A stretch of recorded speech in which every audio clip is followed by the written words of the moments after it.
Subscribe करें और bell दबाएं ताकि कोई खबर रह न जाए।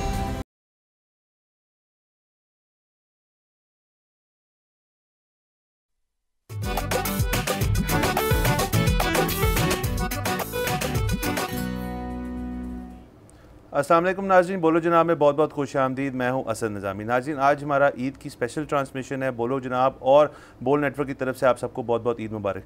मेरे साथ हमेशा की तरह मौजूद हैं अली आफ्ताब, और आज आपके लिए हमारे पास बहुत स्पेशल गेस्ट हैं। सलीम शेख साहब ने हमें ज्वाइन किए, किसी तारुफ के मुताज नहीं, एंटरटेनमेंट इंडस्ट्री के बहुत बड़े नाम हैं। Sir, thank you so much for joining us. बहुत शुक्रिया आपका। और मैं भी सबको कहूँ बोल की वसासत से कि सबको ईद मुबारक। जितने भी लोग देख रहे हैं पाकिस्तान में, पाकिस्तान से बाहर, सबको बेहद ईद मुबारक जी। अच्छा सर, ये आपको पता है हमारा शो तो बहुत ऑथेंटिक है कि हम तो जिस दिन जो चीज़ होती है उसी दिन करते हैं, लेकिन बहुत सारे शोज़ हैं जिसमें एक्टर्स को, डायरेक्टर्स को, राइटर्स को बुला लिया जाता है रोज़ों में ही और कहा जाता है कि आज आप ईद की सेलिब्रेशन कर लें। ये तो बहुत दफ़ा हुआ है। जी, तो फिर वो ये जो कंटिन्यूटी ऑफ इमोशन वाला जो आपका सारा काम है ड्रामे के दौरान, वो आपको टॉक शोज में भी करना पड़ता है। देखिए ना, ये फिर एक्टर किसको कहते हैं? एक्टर यही है कि वो रमज़ान में ईद को बता दे कि ईद है।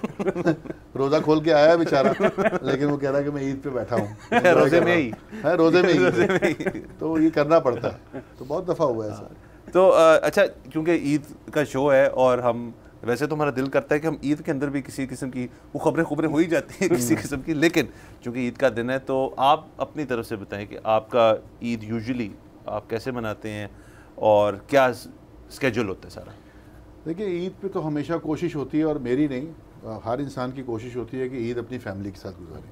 चाहे वो कहीं दूर है, बहुत सारे ऐसे लोग हैं, बहुत सारे ऐसे लोग जो हमारे फोर्सेस के लोग हैं जो ड्यूटियों पे होते हैं, नहीं आ सकते, उनकी मजबूरी होती है, लेकिन कोशिश, ख्वाहिश ये होती है कि ईद फैमिली के साथ। तो कोशिश मेरी भी होती है कि ईद अपने लाहौर में ही अपने बच्चों के साथ, अपनी फैमिली के साथ मनाएं और इसको करें। बचपन से है, सारा चलता आ रहा है, और ईद को एंजॉय करते हैं। इसी तरह नमाज़ पढ़ के घर आए, और फिर जहाँ कहीं अपने रिश्तेदारों में या इधर उधर, या अपने घर में लंच किया हुआ है फैमिली का, तो इस तरह से ईद गुजारते हैं और कोशिश करते हैं कि ईद को एंजॉय करें।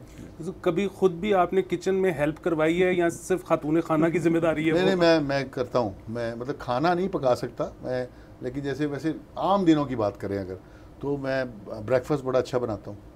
और हम जैसे कभी ट्रैवल भी करते हैं, बाहर जाते हैं, तो मैं अपनी बेगम को बड़ा ज़बरदस्त ऑमलेट बना के और चीज़ें नाश्ता लगा के, और उसमें कहता हूँ आ जाएं जनाब, नाश्ता लग गया। और ये आज की नहीं, बड़ी पुरानी आदत है मेरी। हाँ। अच्छा, आपकी तो क्योंकि बहुत सारी फैमिली, मतलब जाहिर है कराची में भी है, तो कभी होता है कि कंबाइंड आप करते हो, क्योंकि तो बहुत सारे लोग हैं जो शोबिस से उनका ताल्लुक है, तो उनकी भी अपनी शिफ्ट्स चल रही होती हैं। कभी होता है कि कुछ सालों बाद कोई आप प्लान करते हो कि सारे इकट्ठे बैठ के ईद करें? देखिए, वैसे तो हम प्लान करके इकट्ठे हो जाते हैं। जैसे आजकल तो क्योंकि सारी इतनी मसरूफियत बढ़ गई है सबकी, पहले ये होता था, मैं अगर 90s की बात करूं, जैसे ये सारे शेख साहब का बेटा शहजाद, शहरोज़, ये जब छोटे छोटे होते थे तो ये लाहौर आते थे, तो हम ये कैंट में रहते थे, तो वहाँ पहले हम पूरा एक महीने के लिए, बच्चे फारिग होते थे, स्कूल की छुट्टियाँ हुई, आ गए। अब क्योंकि माशाल्लाह सारे काम कर रहे हैं, सारे मसरूफ़ हो गए हैं चीज़ें, तो अब वो चक्कर नहीं है। हाँ, हम सोचते ज़रूर हैं कि एक ईद ऐसी हो जो हम इकट्ठे हों, लाहौर वाले कराची चल जाएं या कराची वाले लाहौर आ जाएं। तो एक मेरी बहन दुबई में भी रहती है, तो उसकी भी ख्वाहिश होती है कि कभी ईद ऐसे बनाई जाए, लेकिन प्लान कर रहे हैं, इंशाल्लाह इस पर जल्द कामयाब हो जाएंगे। अच्छा, अब चूंकि आप कराची भी रहे हैं, आप काम के लिए भी बहुत जाते हैं यहाँ पे, तो कोई अच्छे से हम जब भी शेख साहब शो पे आते हैं, हम कराची वर्सेस लाहौर का कुछ सवाल आ जाता है, तो ईद की हद तक आपके ख्याल में कोई टिपिकल लाहौरी चीज़ें हैं जो की जाती हैं और टिपिकल कोई कराची आई चीज़ें जो की जाती हैं, या ये एक मुश्तरका चीज़ है जो हम एज ए नेशन करते हैं? नहीं, मेरा ख्याल है कि जैसे अगर ईद से पहले अगर रमज़ान की बात करें, तो रमज़ान कराची में बहुत अच्छा होता है। मतलब मैं देखता हूँ कि बड़े लोग सड़कों पे अफ्तारी से लेके, मतलब तरावियाँ भी बड़ा शौक़ से, मस्जिदें भरी हुई हैं, बड़ी चीज़ें देखने को मिलती हैं। और जो खाने पीने का मामला है वो कराची में कमाल है। तो वो जो रौनकें हैं ना, वो मैं ये समझता हूँ कि लाहौर से ज़्यादा रौनक कराची में है रमज़ान की, और ईद की भी। ज़ाहिर है ईद पे तो आपको पता है आधे लोग फिर छुट्टी मनाते हैं तो वो ख़त्म हो जाती है, लेकिन जो एक ये ईद फेस्टिवल है ना, ये लाहौर और कराची दोनों जगह बहुत अच्छा है, लेकिन रमज़ान कराची में मैं समझता हूँ कि बहुत कमाल गुजरता है। अगर आप तन्हाई पसंद हो ना तो सबसे बेस्ट ईद है इस्लामाबाद की खाली वो अगर ईद ना भी हो तो तब भी बड़ा अच्छा है, इस्लामाबाद बड़ा सुकून है। ऐसे ये कभी अगर वो हो गया सारी फैमिली इकट्ठी हो गई तो इंस्टाग्राम का तो मजे हो जाएंगे, वो इतनी स्टार स्टडेड ईद होगी एक ही घर के अंदर।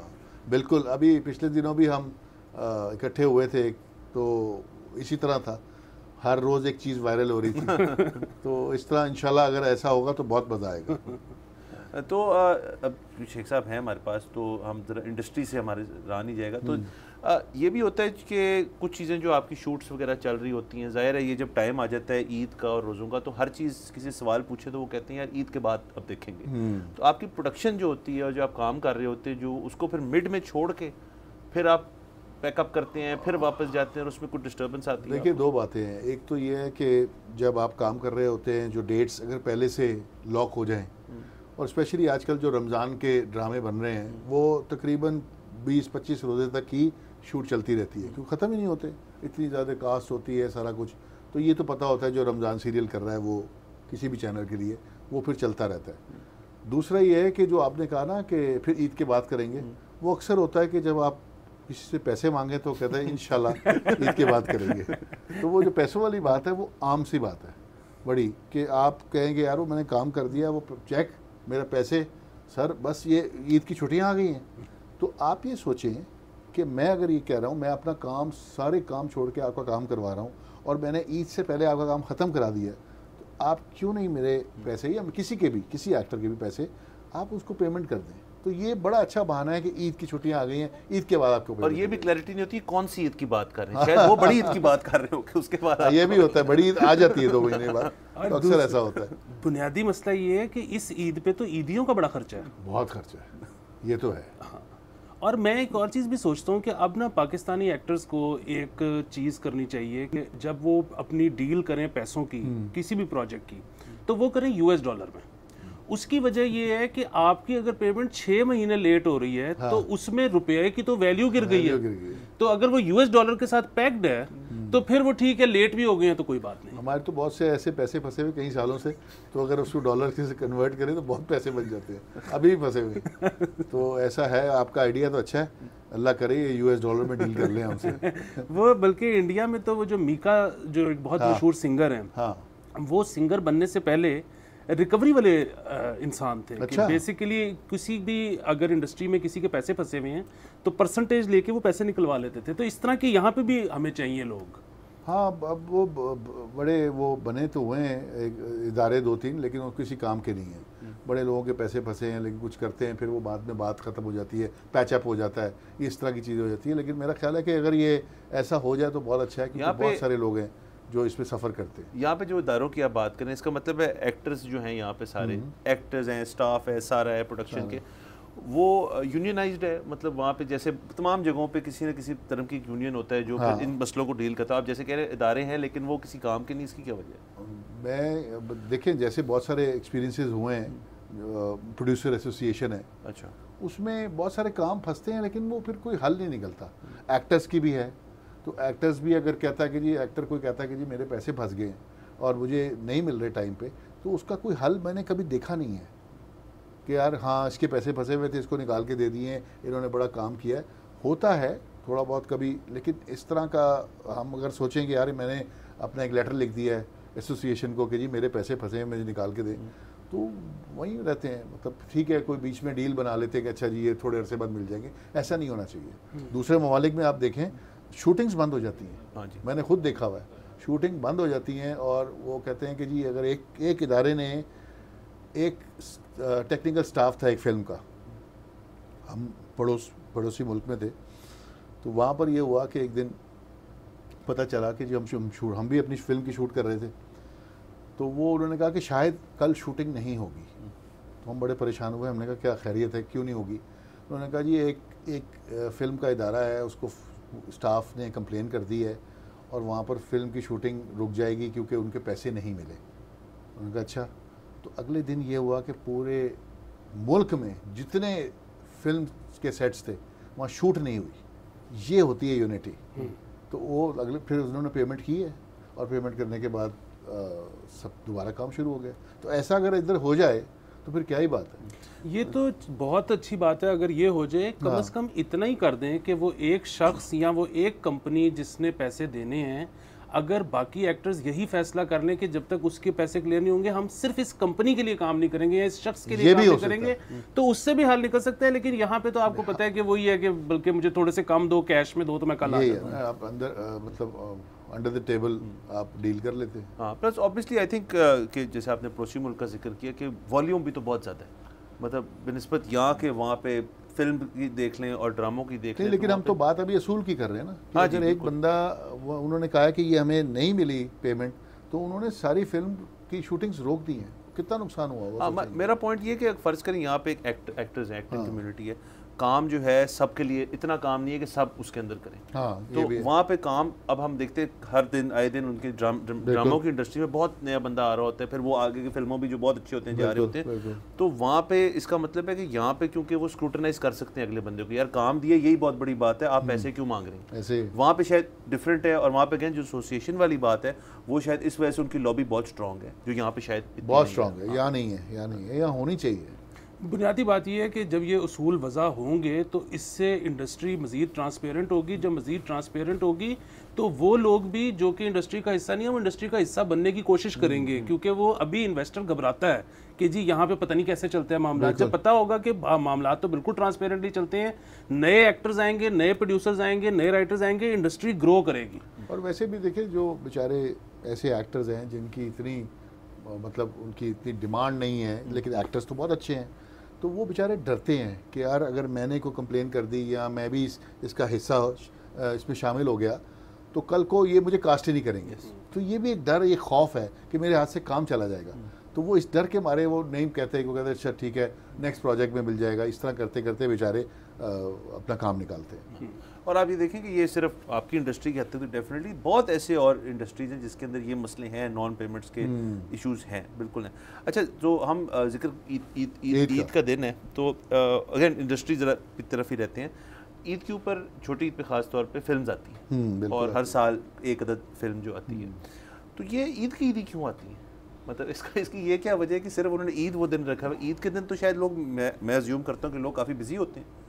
तो ये मेरा ख्याल है कि जब हम फिल्म्स कर रहे थे 90s में, उस वक्त भी यही था कि ईद का एक इंतज़ार होता था कि ईद पे फिल्म जिसने नहीं भी लगानी वो भी चाहता था ईद पे, क्योंकि ईद पे बिजनेस बढ़ जाता था और ईद पे लोग फिल्म देखने आते थे क्योंकि एक छुट्टी होती थी, 2-3 दिन छुट्टी है तो लोगों जिन्होंने फिल्म देखनी थी, अब तो वो दौर नहीं रहा ना, अब तो फिल्म देखने लोग सोचते हैं अच्छा जाएँ। और इतना महंगा टिकट हो गया है, मैं आपको बताऊँ, हर बंदे की पहुँच से एक अगर फैमिली जाती है एक फिल्म देखने तो इतनी महंगी फिल्म देख के वो नहीं अफोर्ड कर सकते। तो पहले तो ये था कि आम आदमी, फिल्म हमेशा हिट आम आदमी कराता है, तो उसके लिए हमने कभी नहीं सोचा। अब इस पे मैं बात करूं कि अगर दूसरे मुल्क में चले जाएं तो उसमें एक शोज़ डिफरेंट टाइमिंग्स होते हैं। तो अगर सुबह का अर्ली मॉर्निंग का शो है 9 बजे का तो उस पर टिकट का रेट फ़र्क होगा, दोपहर में थोड़ा सा ज़्यादा हो जाएगा, फिर उसमें शाम पीक आवर्स होते हैं उसमें टिकट बढ़ जाएगा। तो सबकी सहूलतें हैं। तो यहाँ हम सोच नहीं रहे, हमने एक ही टिकट रखा हुआ, जब मर्जी देखो, तो हर बंदा नहीं अफोर्ड कर सकता। आप फैमिली जाती है, साथ में पॉपकॉर्न लेती है, ड्रिंक्स लेती है, तो वो इतने पैसे बन जाते हैं। मेरा नहीं ख्याल कि हर हफ्ते आप एक फ़िल्म देखेंगे। तो पहले जो फिल्में थी वो ईद का एक ऐसा दिन होता था जिसमें बिज़नेस करती थी। अब इत्तेफाक से एक ही फिल्म इस ईद पे है और उसमें इत्तेफाक से मैं भी हूँ।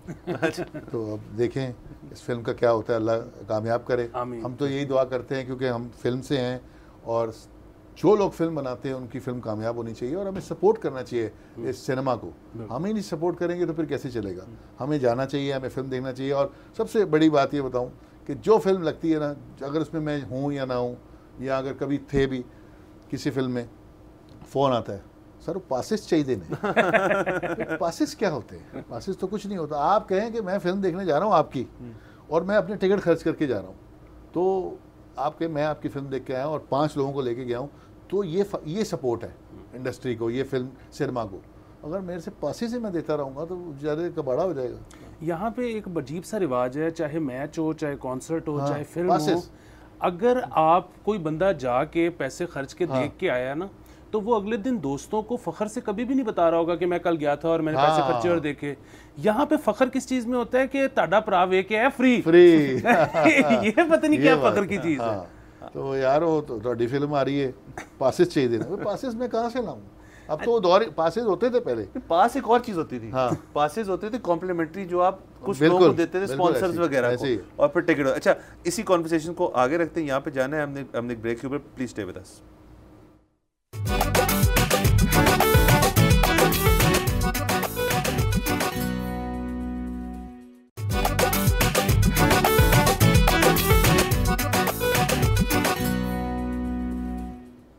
Welcome back from the break. आप देख रहे हैं बोलो जनाब। नाज़रीन, ईद का दिन है और सलीम शेख साहब हमारे साथ मौजूद है। हम कुछ इंडस्ट्री ओरिएंटेड बातें कर रहे थे। अली का एक सवाल था, ज़रा फिर से दोहरा दीजिए। बिल्कुल, क्योंकि शेख साहब ने जिस तरह से इशारा किया ना, इस तरफ के लोग अफोर्ड नहीं कर पाते, इतनी महंगी टिकट है फिल्मों की। इंडिया में तो हम देखते हैं कि सिंगल स्क्रीन अभी तक बहुत चल रही है, जहाँ पे टिकट सस्ता है। यहाँ पर मल्टी स्क्रीन्स का ऐसा दौर आया कि सिंगल स्क्रीन को वो ख़त्म करते चले जा रहे हैं। नंबर एक चीज़। नंबर दो चीज़ ये कि वहाँ पे तो अब इतना जदीद हो गया मामला कि अब तो USB भी नहीं जाती सिनेमा में, अब तो वो सैटेलाइट से प्ले करते हैं, उसकी फ्रीक्वेंसी होती है, जिस स्क्रीन पे चलानी है वो उसको वहां से डायरेक्ट चला लेती है। मेरा सवाल ये है कि पाकिस्तान में अब वो सैटेलाइट तो जाहिर है नहीं चल रही, इतनी फिल्में ही नहीं बनती, लेकिन क्या USB पे हम शिफ्ट हो गए हैं या अभी तक फीते जा रहे हैं? नहीं, फीते तो खत्म हो गए हैं। वो रोल जो थे वो खत्म हो गए, और वो बल्कि रोल से मुझे याद आया, एक फिल्म हमारी लगी थी चीफ साहब, बिल्कुल मुझे 1996 आई थिंक, हाँ। तो वो बड़ी सुपर डुपर हिट हो गई, और उसमें एक गाना था मेरा और मीरा का, वो बड़ा हिट, लोगों को पसंद आ गया। तो यहाँ पर क्या होता था, गुलिस्तान सिनेमा पे हम जब फिल्म देखने गए, हम भी बॉक्स में बैठ के देखते थे, बॉक्स का भी एक अलग मज़ा था। तो वो फिल्म देखते थे तो लोग क्या करते थे कि लोग उसको, जो प्रोजेक्टर से फिल्म चल रही होती थी, उस पर अपने शर्टें या जैकेट्स उतार के ऊपर डाल देते थे उसको ऐसे करके, ताकि वो प्रोजेक्टर को बंद कर देते थे। आप वो कहते थे कि ये गाना दोबारा चलेगा। अब दोबारा वाला क्या सीन है, आपको पता है कि वो रोल पूरा रिवाइंड होता है हाथ से, और वो दोबारा से उस मार्क पे आता है और वो चलता है। तो सिनेमा में लाइट्स ऑन हो जाती थी क्योंकि वो रिवाइंड हो रहा होता था।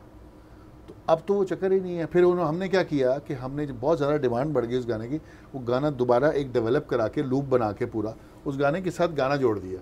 जैसे ही गाना ख़त्म होता था लोग शोर में जाते थे, गाना दोबारा शुरू हुए थे। तो वो भी दौर था एक। तो अब तो वो सारा चक्कर ही नहीं है, लोग गाना भी देखते हैं, एंजॉय तो करते हैं, लेकिन ये है कि अब वो रोल वाला चक्कर ख़त्म हो गया है। आपने सिंगल स्क्रीन का जिक्र किया हाँ जी। तो इंडिया में इनफैक्ट मैं पढ़ रहा था कहीं कि दिल्ली में इनकी कुछ सिंगल स्क्रीन थी जो बहुत इनकी हिस्टोरिक सिंगल स्क्रीन या बड़ी बड़ी फिल्में रिलीज हुई थी, और वो बिल्कुल कंडम फारग बंद पड़े हुए थे।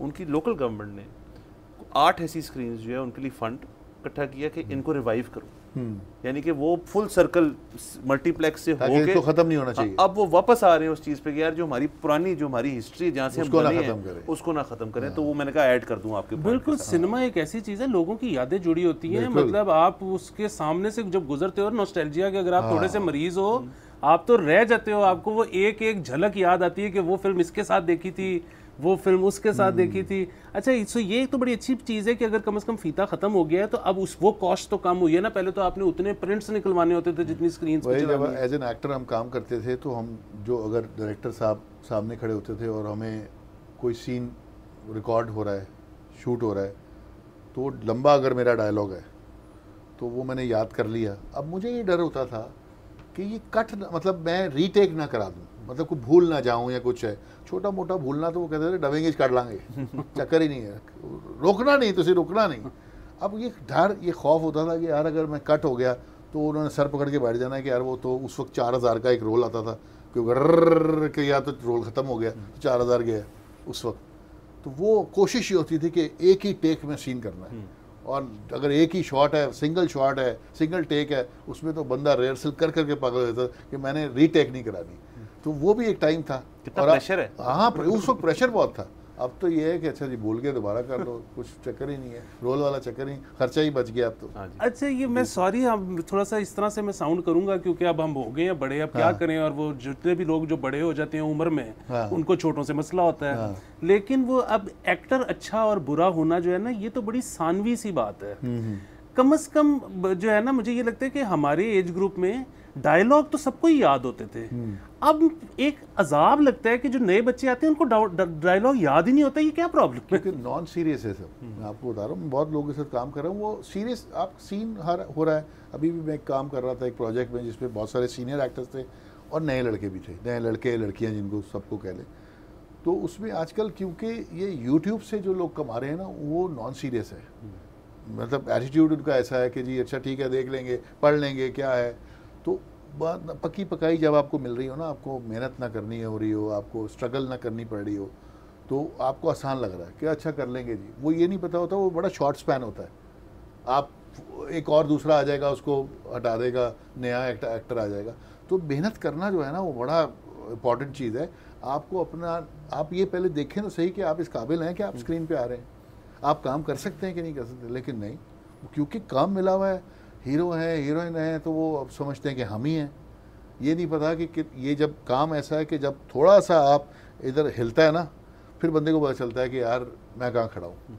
फिर वो एक्टर ही सर्वाइव करता है, फिर जो हल्के फुल्के होते हैं वो चले जाते हैं। इसीलिए मेरा आपके सवाल पर मैं ऐड कर लूँ, ज़ाहिर है इस काम के अंदर पंक्चुअलिटी, टाइम पे पहुंचना, हर चीज़ टाइम से करना, ये भी हम बहुत सुनते हैं कि जो न्यूअर लॉट है और नहीं आते कुछ और कुछ ऐसी लॉट जो बहुत जल्दी बहुत मशहूर हो गए, अब हालांकि इतने मशहूर नहीं है। हाँ। क्योंकि टाइमिंग्स के बड़े इशू थे। तो ये कैसी मेंटालिटी है कि जी मेरे इर्द गिर्द टाइम घूमेगा, ना कि मैं टाइम। क्योंकि अगर आप बाहर के हॉलीवुड या कहीं भी उनका अगर आप सिर्फ टेम्परामेंट देखें कि वो जितना बड़े से बड़ा हॉलीवुड का एक्टर हो, जब वो उसने फिल्म साइन कर ली है, फिर वो उनके साथ बाउंड है, फिर वो टाइमिंग पे नहीं कॉम्प्रोमाइज। यहाँ क्यों ऐसे?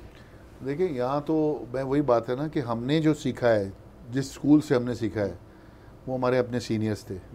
मैं एक सीरियल कर रहा था बहुत पहले, मैं नया जब हिट हुआ तो बहुत सारे ड्रामे कर रहा था।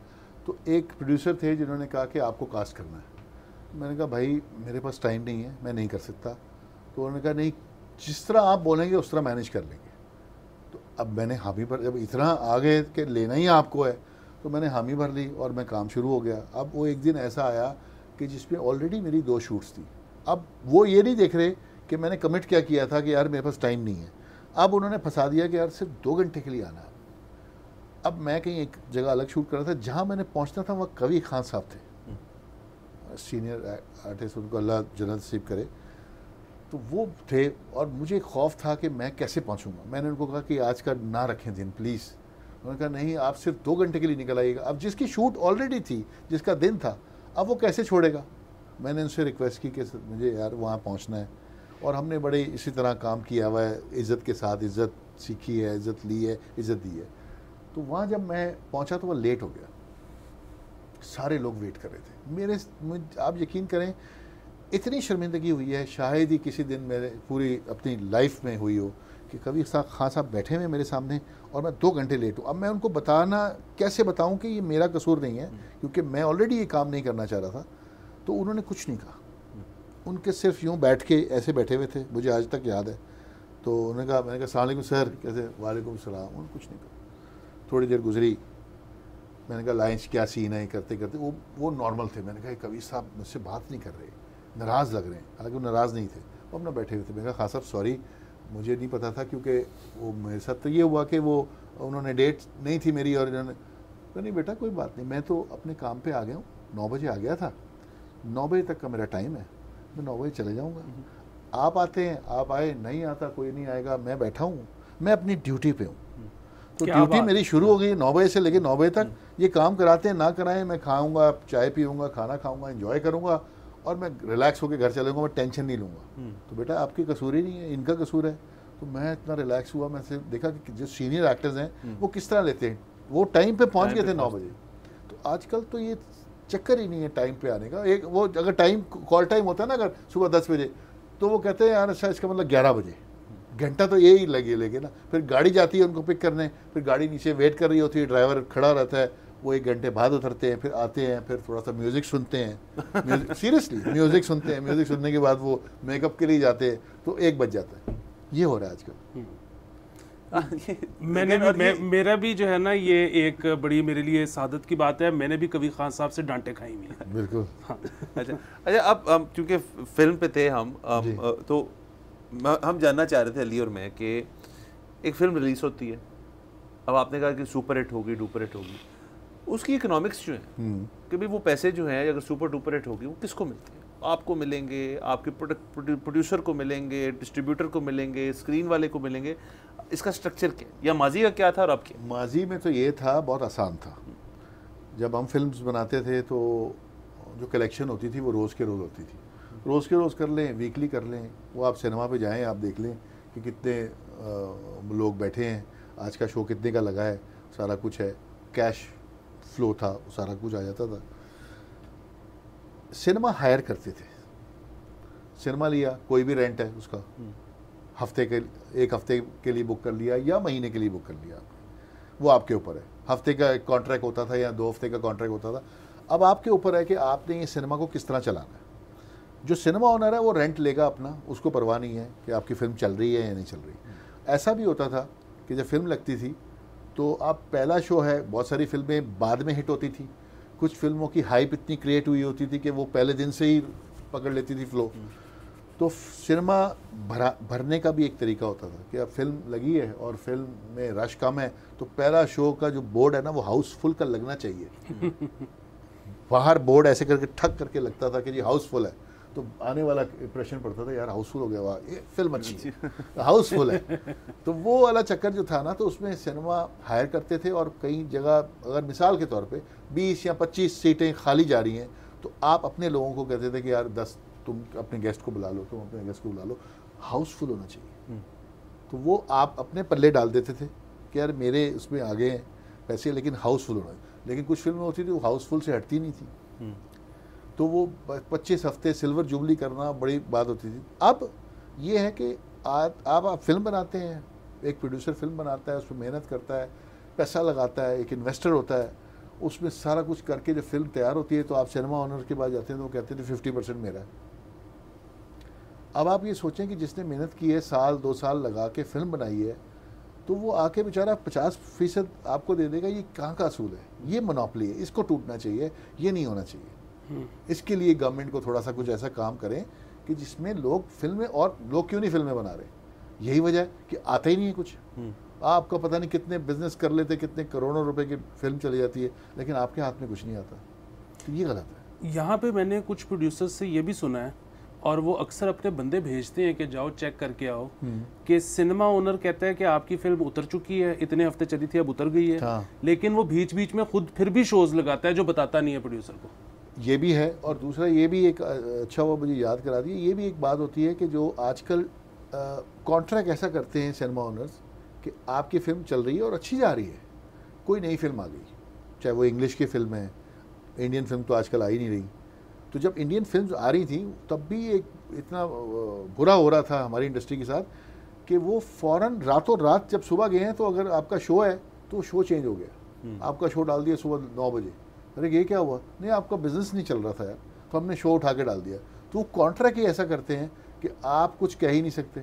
आपकी फिल्म हालांकि अच्छी जा रही है लेकिन वो टाइम चेंज हो जाता है, फिर वो वाली फिल्म को ले आते हैं आगे जो नहीं होती है, उससे थोड़ा सा पैसा कमाते हैं, उसको हटा देते हैं। तो ये इसलिए फिल्म इंडस्ट्री नहीं चल रही है हमारी। अच्छा, यहाँ पे तो जो फॉरेन फिल्म्स को जो जाहिर है, वैसे तो खैर हमारा ख्याल है कि आनी चाहिए, क्योंकि उससे फुटफॉल बढ़ता है। हाँ। फुटफॉल बढ़ेगा तो हमारी फिल्म भी देखी जाएगी। लेकिन इसकी आड़ में मनी लॉन्ड्रिंग भी होती है कि बाहर से अगर एक फिल्म आपने यहाँ पे इंपोर्ट की है तो ज़रूरी नहीं है कि वहाँ पे जो प्रोडक्शन हाउस है आपने उसी से ली है। वहाँ पे आपने एक अपना खुद रजिस्टर करवाया प्रोडक्शन हाउस, उसने उससे ली, आपने अपने से ली।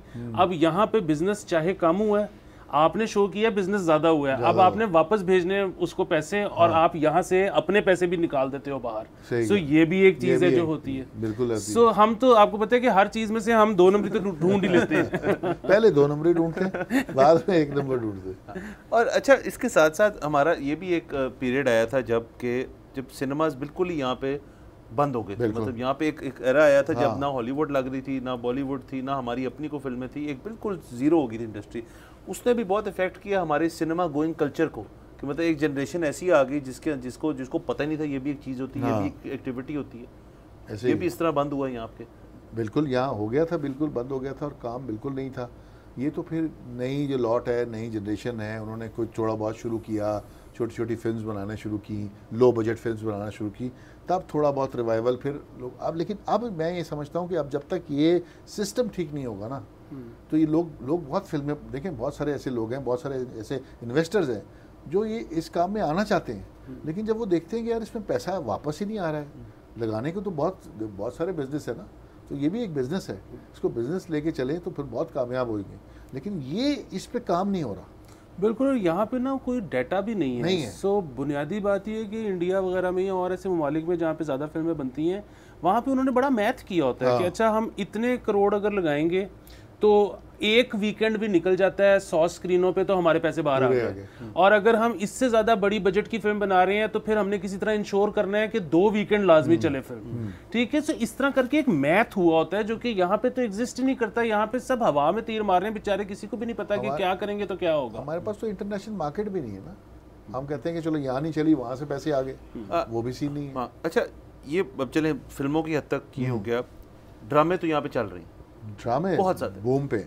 इसकी एक वजह बताएं कि ड्रामों की जो स्क्रिप्ट्स हैं और ड्रामे जो लिखे जा रहे हैं, जो बनाए जा रहे हैं, उनकी टोन्स जो हैं, उनके प्लॉट्स जो हैं, एक्टर तो चले हर जगह वो यूज़ होते हैं, हम कोई आउट ऑफ द बॉक्स किस्म के ड्रामे जो हैं, क्या आवाम नहीं रेडी? जैसे अब इंडियन इंडस्ट्री जो है, मतलब ज़ाहिर है जो सबसे करीबी एग्जांपल हम उसको कोट करें, जैसे उनके कुछ जो OTT प्लेटफॉर्म्स हैं जिनके ऊपर वो बड़े मुख्तलिफ कॉन्सेप्ट्स जो उनको डिस्कस कर रहे हैं, जो उनकी माशरे की सच्चाई है। हमारे माशरे में भी ऐसे इश्यूज़ हैं, इन इश्यूज़ पे क्या स्क्रिप्ट राइटर नहीं लिखता, एक्टर करना नहीं चाहता, या आवाम नहीं रेडी? देखिए, बहुत सारे ऐसे स्क्रिप्ट्स होते हैं जो मुश्किल होते हैं। मुश्किल से कहने का मकसद है कि अगर मुझे भी मिलेगा, अगर कोई ऐसा कंट्रोवर्शियल होगा तो मैं 10 दफ़ा सोचूंगा।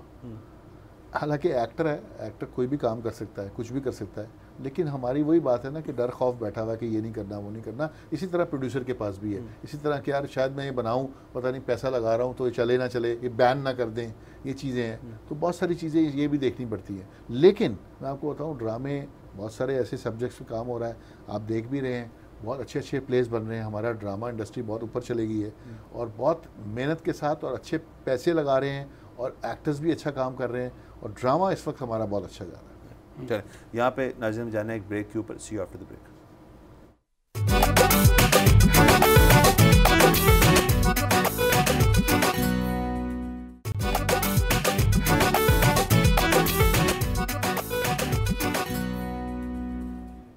Welcome back from the break. आप देख रहे हैं बोलो जनाब। अच्छा सर, थोड़ी हमने कहा ईद की भी बात कर लेते हैं, हम ज़रा इंडस्ट्री की बात कर रहे हैं। तो सवाल बड़ा सादा सा है कि जैसे हमने एक यंगर जनरेशन और ओल्डर जनरेशन की फ़िल्मों की हद तक बात की और अपनी क्राफ्ट की हद तक बात की कि एक्टर्स किस तरह चेंज हो रहे हैं, इसी तरह ईद जब आप यंगर होते थे, हम जब पहले पुरानी माजी की बात कर रहे हैं, हम होते थे, हम तो अभी चले, अब तो अभी के हम नीम जवान हैं, तो तब की ईद और अब की ईद के अंदर और उसकी जो सेलिब्रेशंस हैं या उसकी छोटी मोटी जो बातें होती हैं, जो घर के अंदर की बातें होती हैं, उनके अंदर कोई तब्दीली आई, चेंज आई? बहुत तब्दीली आई है। जैसे हम अगर छोटे थे, मैं अगर कहूँ हम कराची में रहते थे, तो अगर शॉपिंग, पहले तो एक विंडो शॉपिंग होती थी ना, पहले जा के बड़े भाई के साथ या अब्बा के साथ जाके तारिक रोड जाना और जूतों की दुकान या कपड़ों की दुकान, पहले मार्क करते थे ये है, अच्छा कितने का है, वो सारा कुछ देख के अगर वो ख़रीद ही लिया, जूतों का बड़ा शौक़ था तो जूता ख़रीद लिया। अब वो जूता ला के जो जितने फ्रेंड्स थे ना, वो सब एक दूसरे को दिखाते थे अपनी चीज़ कि यार अच्छा भाई तुमने क्या लिया है, वो अच्छा रोज़े के बाद आना मैं तुम्हें दिखाऊंगा, वो अफ्तारी के बाद देख रहे डब्बा हाथ में भी नहीं पकड़ने दे रहे, नहीं गंदा हो जाएगा, इतना ज़्यादा क्रेज़ था।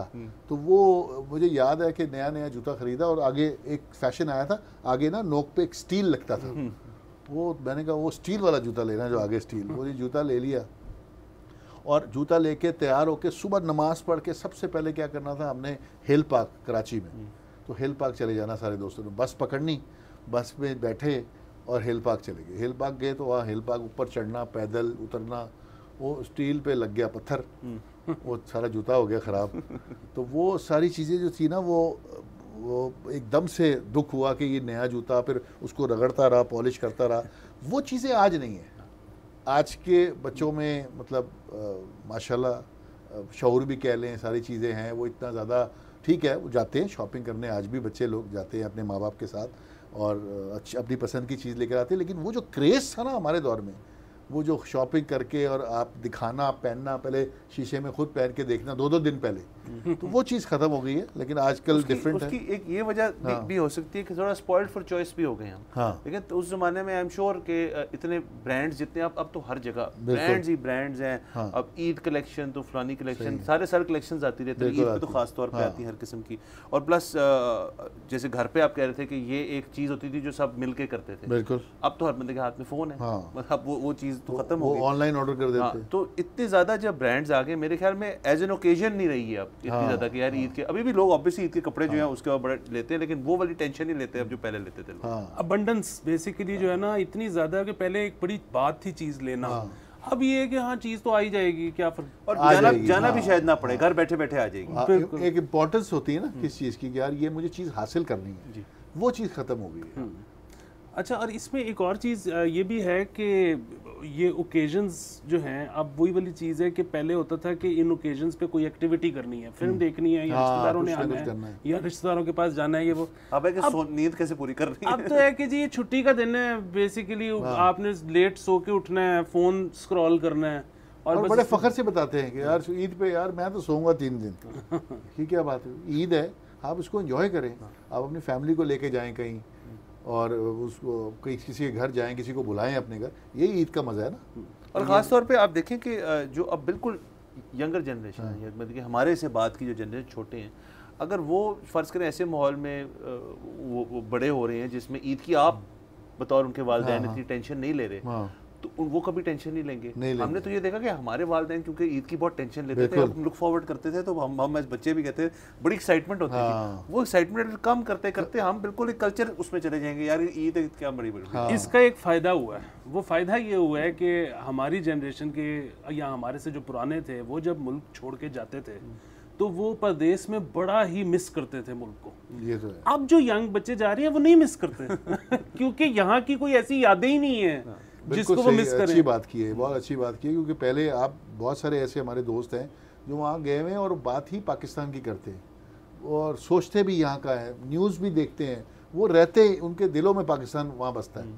तो अब नहीं है, अब बहुत सारे लोग हम कहते हैं यार उदास हो जाओगे, बच्चों से पूछो, नहीं कुछ नहीं होता। तो वो चीज़ जो हमने देखी हुई है ना, जिस तरह हम पले बड़े हैं, हमने अपने मुल्क से प्यार है, आज भी है, सारी ज़िंदगी रहेगा, वो चीज़ ख़त्म हो रही है। और वहाँ जो लोग जाते हैं वो शायद फिर वहाँ कोशिश करते हैं ये कल्चर नाफिज करने की, ईद उसी तरह करें जैसे हम लाहौर में करते थे, बसंत उसी तरह करें जैसे हम करते हैं, याद कर नहीं सकते, बट वहाँ जाके उस चीज़ को इम्प्लीमेंट करते हैं, तो वो एक हद तक कहा जा सकता है कि वो ज़्यादा उस कल्चर को ओन कर रहे हैं और यहाँ फॉर ग्रांटेड लिया जाए। अच्छा, वैसे जो आपका बुनियादी सवाल था ना कि पुरानी ईदों में और अब की ईदों में फ़र्क क्या है, सबसे बड़ा फर्क तो ये कि पहले मैं ईदी लेता होता था, अब मुझे देनी पड़ती है। वैसे हमें ना एक अब चलानी चाहिए सर कि जब तक हम जवान हैं तो हमें ईदी मिलनी तो चाहिए। ये वैसे ये एज जो कैप होगी ना ईद की, ये कब होनी चाहिए, इसका एक फैसला करना चाहिए हतमी। अच्छा, मैं कोविड में ना बड़ा खुश था ईदों में कि लोग नहीं मिल रहे थे ईदी, और नोट से तो वैसे ही भाग रहे थे, नोट नहीं भरना। लेकिन और अब तो ईदी का ये भी है कई जगहों पे कि कुछ लोग जो है उसको डिजिटाइज कर दिया उन्होंने कि जी ईदी आप मतलब मेरे उस पे भेज, प्लेटफॉर्म पे भेज, अकाउंट में भेज दें, ईदी पैसा करा दे, सबसे आसान काम है। बिल्कुल। तो ये वैसे ठीक है कि अब ये और कुछ दिनों में तो एग्जैक्टली यही होगा कि आप नोट कौन लेगा, मतलब आप घर में एंटर हुए, बच्चे आ गए अपनी अपनी डिवाइस लेके, आप सब टक टक टक करते। चले बहरहाल जी sir, thank you so much Sheikh साहब फॉर जॉइनिंग अस, आपने वक्त दिया। नाज़रीन, ये हमारा ईद का स्पेशल ट्रांसमिशन आपके लिए था, उम्मीद है आपको पसंद आया होगा। अगले एपिसोड में आपसे इंशाल्लाह फिर मुलाकात होगी, हमें इजाज़त दीजिए, खुदा हाफिज़।